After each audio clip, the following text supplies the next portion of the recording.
Mental health पर वैसे भी हमारे समाज में जागरूकता काफ़ी कम है और उनमें से अगर हम एक समस्या की बात करें, ऑटिज़्म। जी हाँ, ऑटिज़्म क्या है? क्या है इसके लक्षण? और सबसे मुश्किल होता है कि ऐसे सिम्पटम्स या फिर ऐसे लक्षणों वाले लोगों के साथ डील करना, और ख़ास तौर से बच्चों के साथ, क्योंकि बहुत कम उम्र में ये जो लक्षण हैं, ये दिखने लगते हैं। कुछ लोग हैं जो वाक़ई में इसे एक सोल एजेंडा बना करके ना सिर्फ़ इस पर जागरूकता फैला रहे हैं, ना सिर्फ़ इसे लेकर के लोगों का जो माइंडसेट है उसे बदलने की कोशिश कर रहे हैं, बल्कि समाज के लाखों-लाखों बच्चों को, उनके माँ-बाप को फ़ायदा पहुंचा है उनके इन प्रयासों से। तो ऐसी एक शख्सियत हमारे साथ हैं आरती कुंभार, जो कई सालों से ऑटिज़्म को लेकर के बहुत ख़ास काम कर रही हैं। उनके इस काम को देश और दुनिया में कई मंचों पर सराहा जा चुका है और आज हम ख़ास बातचीत करने वाले हैं आरती से। आरती, सबसे पहले कि ऑटिज़्म क्या है, ये बहुत चैलेंजिंग लोगों के लिए समझना इसलिए हो जाता है कि अक्सर लोग दूसरे कई तरह के मेंटल इलनेस को कंफ्यूज करते हैं ऑटिज़्म से या फिर डाउन सिंड्रोम से। ऑटिज़म ये एक कॉम्प्लेक्स न्यूरो बिहेवियरल कंडीशन है। अगर सिंपल शब्दों में मैं आपको बताऊं तो ये बच्चे अलूफ़ लेना पसंद करते हैं और ये आई कांटेक्ट नहीं देते हैं, अपने ही इसमें मगन होते हैं और इनका सबसे मेन इम्पैक्ट होता है वो कम्युनिकेशन, जनरल कम्युनिकेशन नहीं कर पाते हैं और इंटरैक्शन, सोशलिज़म होना, ये उनमें दिक्कतें दिखाई पड़ती हैं। और अगर डाउन सिंड्रोम आप कहोगे तो 21 क्रोमोसोम्स होते हैं। ड्यूरिंग प्रेगनेंसी अभी ऐसे बहुत सारी मशीनरी अवेलेबल है तो वहाँ पे पता चल जाता है कि डाउन सिंड्रोम है, बट ऑटिज़म का ऐसा नहीं है। उनके आफ्टर बर्थ ही जब कुछ महीने हो जाते हैं उसके बाद ये सिम्टम दिखाई देने पड़ते हैं। तो इसके लिए उसको ऐसा कोई बिफोर डिलीवरी कुछ ऐसा है ही नहीं है, जो भी है वो थेरेपी है, थेरेपी से ही हम बच्चों को क्योर करवाते हैं। तो ये बहुत चैलेंजिंग है क्योंकि बच्चा जब इस दुनिया में आ जाता है, जब कुछ भी नहीं बदला जा सकता, तब आपको उन्हीं हालातों के साथ रहना पड़ता है, बच्चे को भी और माँ बाप को भी। आरती, क्या है आपका जो पूरी प्रोसेस आप शुरू करते हैं, ना सिर्फ उन बच्चों के की जो दिमागी हालात है उसमें कुछ बेहतरी आ पाए आपके प्रयासों से, और माँ बाप के भी, तो शुरुआत कैसे होती है? आप उस प्रोग्राम को कैसे डिज़ाइन करते हैं? फोकस एरिया क्या क्या रहते हैं? सबसे ज़्यादा तो हम उनके डाइट पे फोकस करते हैं, फिर उनका जो भी बिहेवियरल इश्यूज़ होते हैं, फिर एबीए थेरेपी होती है वो भी हम इसमें लेते हैं। मतलब कब बच्चा टैंट्रम कर रहा है, कब उसको खुशी मिल रही है, उसको क्या क्या चीज़ें अच्छी लगती हैं, क्योंकि उनको जो अच्छा लगता है वो इंटरेस्ट उसी में ज़्यादा दिखाते हैं और उनका इंटरेस्ट गेन करके उनको पढ़ाना ये बहुत चैलेंजिंग होता है। तो ये सब देखा जाता है और साथ में ही पेरेंट को भी उतना ही वेल अवेयरनेस करना बहुत ज़्यादा ज़रूरी है, तो वो भी मैं करवाती हूँ। ये कितने वक्त के बाद कुछ बदलाव दिखना शुरू होता है? क्योंकि अक्सर ये देखा जाता है कि जो बच्चे ऑटिस्टिक होते हैं रिस्पॉन्ड बहुत कम करते हैं ट्रीटमेंट्स को लेकर के, थेरेपीज़ को लेकर, काउंसलिंग को लेकर के, तो कितना वक्त लगता है अगर हम कम से ज़्यादा के स्तर पे बात करें? मेरे यहाँ पे जो 0 to 3 मंथ्स में बच्चों में बहुत अच्छा चेंजेस दिखाई देता है।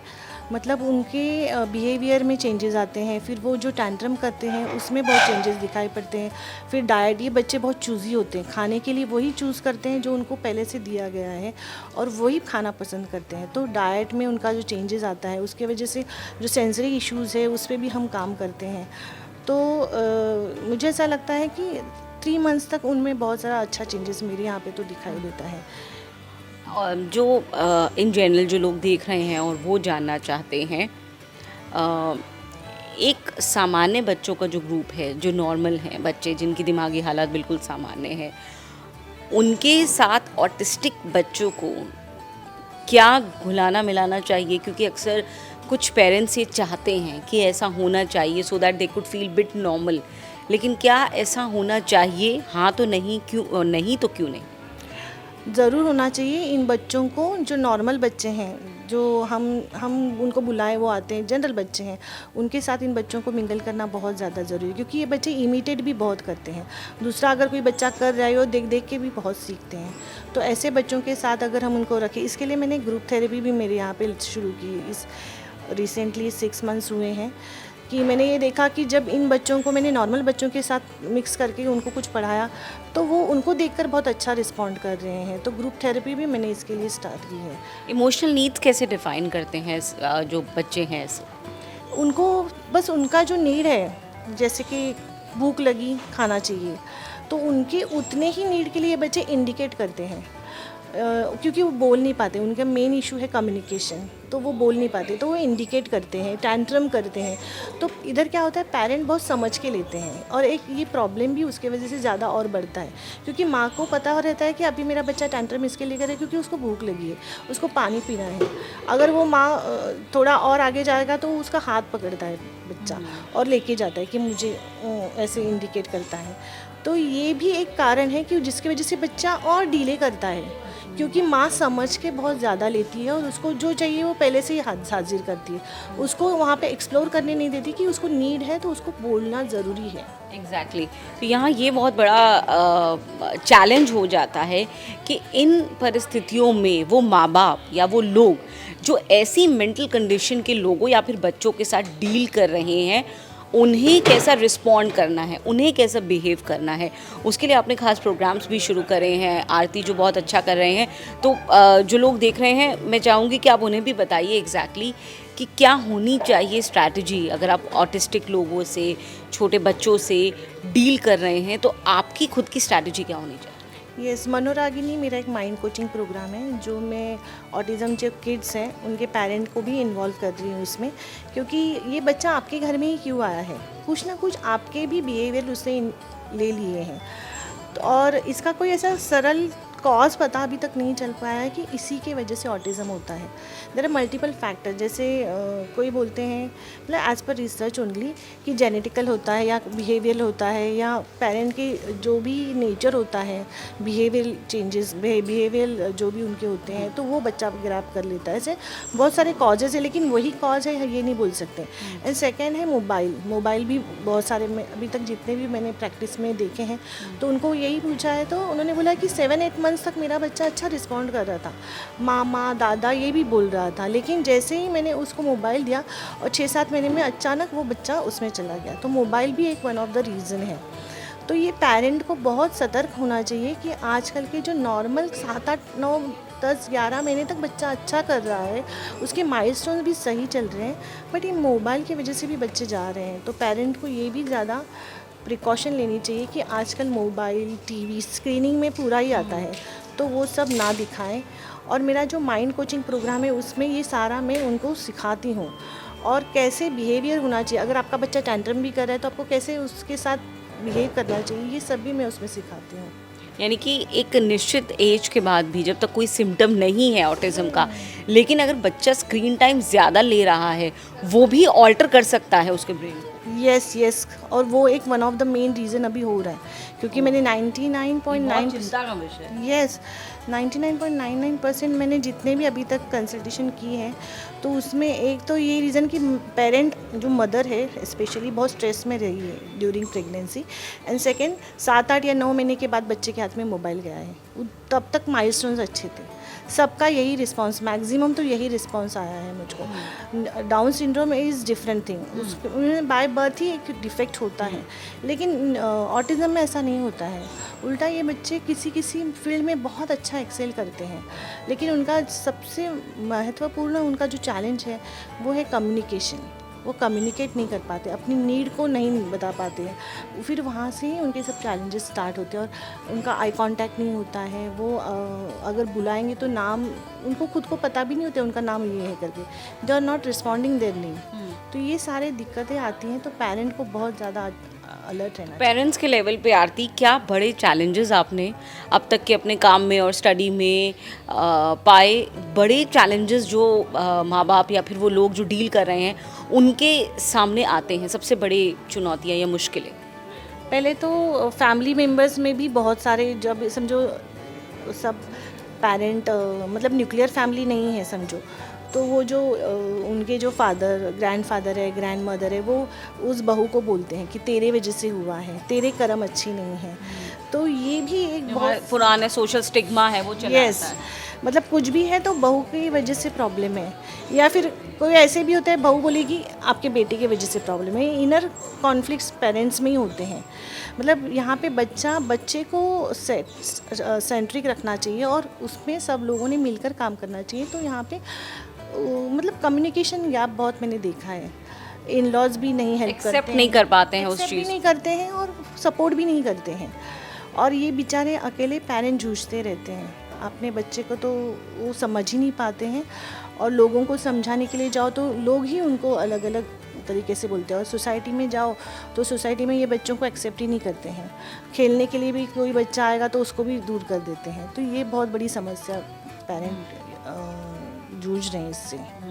और ग्रेजुअल ट्रांसफॉर्मेशन क्या क्या आप देखती हैं, कितने कितने वक्त में बदलाव ऐसे बच्चों में देखे गए हैं? मैंने तो मेरे यहाँ पे जो भी बच्चे हैं 3 महीने में उनमें बहुत सारे बदलाव देखे हैं। अभी रिसेंटली मैं कहूँ तो मेरे पास 2 साल 3 महीने का एक बच्चा आया था और वो टेंट्रम करता था, respond to name, eye contact नहीं, कुछ नहीं, नो स्पीच, नथिंग। अभी वो 2 years and 8 months का है, मतलब 5 months हो गए, ऑलमोस्ट 5 to 6 months हो गए। अभी वो कम्युनिकेशन करने लगा है।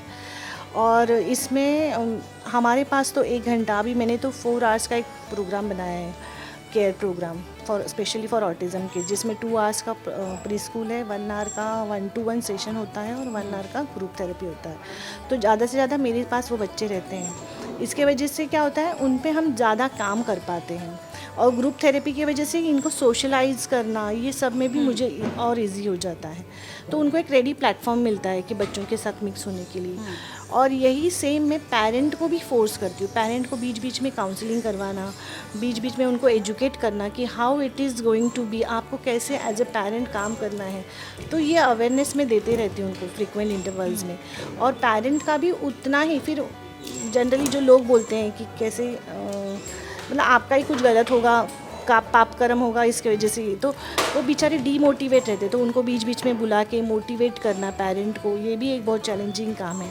उसके वजह से फिर क्या होता है, पेरेंट को भी एक सपोर्ट मिल गया है कि चलो आरती, डॉक्टर आरती हमको कुछ ना कुछ हेल्प कर रही है, तो हमको भी कुछ ना कुछ हमारी तरफ से बॉन्डिंग। नहीं तो क्या होता था, जहाँ कहीं पे भी जाते थे तो उनको एक आता था कि ये बच्चों का तो ऐसे ही चलेगा। लेकिन जैसे ही मेरे पास आ रहे हैं, 2-2, 3-3 महीने में उनमें चेंजेस आ रहे हैं, तो उनको भी एक होप आ गई है, फेथ आ गया है कि हाँ मेरे बच्चे भी अच्छा कर पाएंगे। तो उनका कंट्रीब्यूशन भी मैं उतना ही उनको ट्रेन कर रही हूँ, उनको क्या क्या एक्टिविटीज़ करवानी है, फिर कैसी करवानी है, फिर उनको वीडियोस बोलती हूँ भेजो मुझको। फिर जब घर में एक्टिविटीज़ करते हैं तो उसमें फिर उनको क्या चेंजेस करने हैं, क्या इम्प्रोवाइज करना है, क्या स्पीच करनी है, फिर बैकग्राउंड में साउंड वगैरह कैसा होना चाहिए, ये सब मैं बहुत उनको बताती हूँ। फिर ब्रेन फंक्शनिंग बताती हूँ कि ब्रेन में पैटर्न कैसे बनते हैं, फिर हाउ दिस बिहेवियर कैसे बना जाता है। तो ये सब मैं उनको गाइड तो करती आरती, हूँ। इतनी मेहनत के बाद हम ये अगर कहें कि मैक्सिमम पॉसिबिलिटी कितनी है कि अगर ऑटिस्टिक कोई बच्चा है, तमाम प्रयासों के बाद कितने % वो क्लोज टू नॉर्मलसी जा सकता है? ऑटिज़म के 3 मेजर टाइप्स हैं। एक माइल्ड है, देन सीवियर है, मॉडरेट है, देन सीवियर है। तो माइल्ड ऑटिज़म ऐसा है कि जो रिकवर हो जाएगा। रिकवरी का मतलब ये नहीं कि वो क्योर होता है, मतलब वो बेटर लाइफ जीने के लिए रेडी हो जाता है, क्योंकि वो एक कंडीशन है, माइंड कंडीशन। और मॉडरेट एंड सीवियर में थोड़ा ज़्यादा समय लगता है। लेकिन माइल्ड में ऐसा है, बहुत सारे मेरे पास जो बच्चे आ रहे हैं माइल्ड वाले आ रहे हैं। और उनमें अभी रिसेंटली मेरे पास एक बच्चा आया था लास्ट अगस्त 22 में, और 7-8 महीने में वो ओके भी हो गया। अभी सीनियर केजी में था, अभी फर्स्ट में गया। आउट एंड आउट मार्क्स लाता है वो क्रिकेट वगैरह सब गेम्स खेलता है, पजल्स बोलता है, स्पीच भी फ्लुएंट आ गई है ओनली इन 7 to 8 months। और उन्होंने भी मनोरागिनी मेरा माइंड कोचिंग प्रोग्राम लिया था। मैंने उनको कहा कि आपके भी माइंडसेट में चेंज आना चाहिए, तब बच्चों को आप सही तरीके से गाइड कर पाओगे। तो अभी वो बच्चा out and out marks, constant process है। अगर आप बच्चे की बेहतरी और आपका अपना माइंडसेट दोनों कॉम्प्लीमेंट, यस, और हमेशा ऑब्जर्व करो बच्चे को। अभी वो बच्चा पूरा अच्छा हो गया है, आउट एंड आउट मार्क्स सब इसमें, मतलब उसको देखकर आप बोलोगे भी नहीं कि अभी उसको ऑटिज्म था। लेकिन स्टिल मैंने उनको कहा कि you will be the observer, always observe कि आपका बच्चा कहाँ कहाँ कैसे कैसे उसके सब माइलस्टोन्स जा रहे कि नहीं, ये आप देखिए। आरती, खुद आप निजी ज़िंदगी में भी इस समस्या से जूझ रही हैं, वो भी आपको इस चीज़ में और ज़्यादा काम करने के लिए एक अंदर से फ्यूल अप करता है?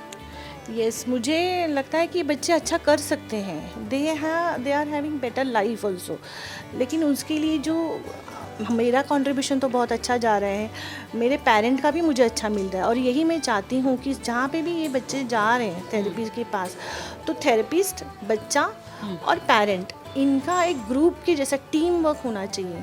तो मेरे यहाँ पे जो टीचर्स हैं, मैंने उनको भी यही बोला है, जो भी मेरे स्टाफ हैं, कि हम सब टीम हैं और वो बच्चा, उसको हमको सही तरीके से गाइड करके आगे लेके जाना है। तो हम पूरा टीम वर्क करके काम करते हैं, और टीम वर्क जहाँ होता है वहाँ सफलता मिलती है। बिल्कुल, ये बहुत इम्पोर्टेंट कहा, क्योंकि फोकस एरिया होना चाहिए बच्चा या फिर वो इंसान जो इस बहुत ही ख़ास कह सकते हैं हालात से जूझ रहा है, और उसे क्या मदद चाहिए, इस पर फोकस करना बहुत ज़रूरी है।